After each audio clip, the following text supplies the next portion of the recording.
This is the story about a boy from Henryville, Indiana. In 1895, when he was 6 years old, his father passed away. His mother had to start working in a tomato cannery, leaving him to cook and care for his siblings. Life hit him hard at a very young age, and because of the difficult situation he faced, he had to work as a farmhand at the age of 10. When he was in 6th grade, he dropped out of high school and left his home. He started working as a painter of horse carriages. When he was 16, he faked his age to enlist in the US Army. After being honorably discharged a year later, he started working as a railway laborer and studied law at the nearby university, until he ruined his legal career by getting into a fight. He was forced to move back in with his mom and get a job selling life insurances. After some time, he got fired for not following orders. Some years later, he established a ferryboat company, and it was an instant success. Later on, he tried cashing in on his ferryboat business to create a chemical lamp manufacturing company, only to find out that another company was already selling electric lamps, much better than his company's lamps. All this hardship in life, but this guy wouldn't give up. He moved to work as a salesman for a tire company. But again, he lost his job when the company closed its manufacturing plant. By the age of 40, he met the general manager of an oil company, who asked him to run a service station for him.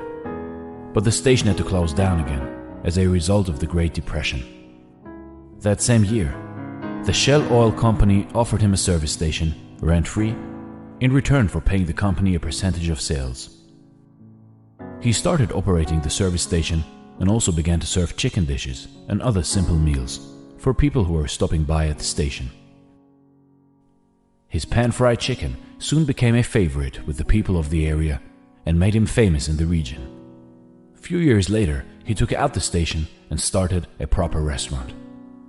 After fairly succeeding at this venture, he started to advertise his food, and to his shock, an argument erupted out of the blue with a local competitor and resulted in a fatal shootout with one of his employees dying.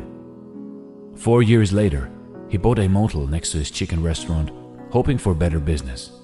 But it caught fire and burned down to the ground together with his restaurant. Yet this ambitious man rebuilt and ran a new motel with a 140-seat restaurant until World War II forced him to close it down again. When war had ended, he tried selling his recipes to other restaurants. His recipe was rejected 1,009 times, when finally, in 1952, he sold his secret recipe, Kentucky Fried Chicken, for the first time to the operator of one of the city's largest restaurants. It quickly became a hit, and as a result, several other restaurant owners franchised the concept and paid him 4 cents per chicken. However, good times didn't last very long. His own restaurant was crippled when an interstate highway reduced customer traffic. He sold it and was left only with his savings and $105 a month from Social Security. So finally, he pursued his dream to franchise his chicken concept nationwide and traveled the US looking for suitable restaurants. He opened a new restaurant and a company headquarters in 1959. He often slept in the back of his car. He visited restaurants, offered to cook his chicken, and if the owners liked it, then he negotiated a franchise right. In 1965, at the age of 75, he was just getting started. After years of rejection, failures, misfortunes, Colonel Sanders' franchise approach became highly successful. KFC was one of the first fast food chains to expand globally, opening outlets in Canada, UK, Mexico, and Jamaica by the mid-1960s. The Colonel remained the company's symbol after selling it. He traveled over 400,000 kilometers a year, visiting KFC restaurants and delighting customers around the world. At the age of 90, Colonel Sanders passed away.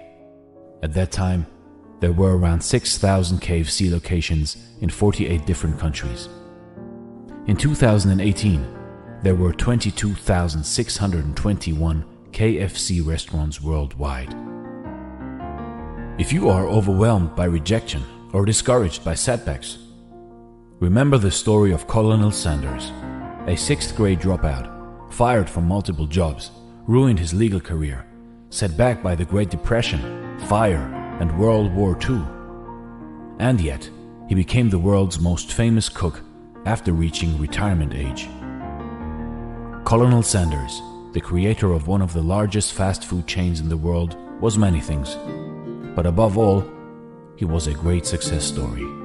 With his story, we can learn that despite of thousands of rejections and misfortunes, how dedication, along with hard work, can create success, regardless of age. Thanks for watching.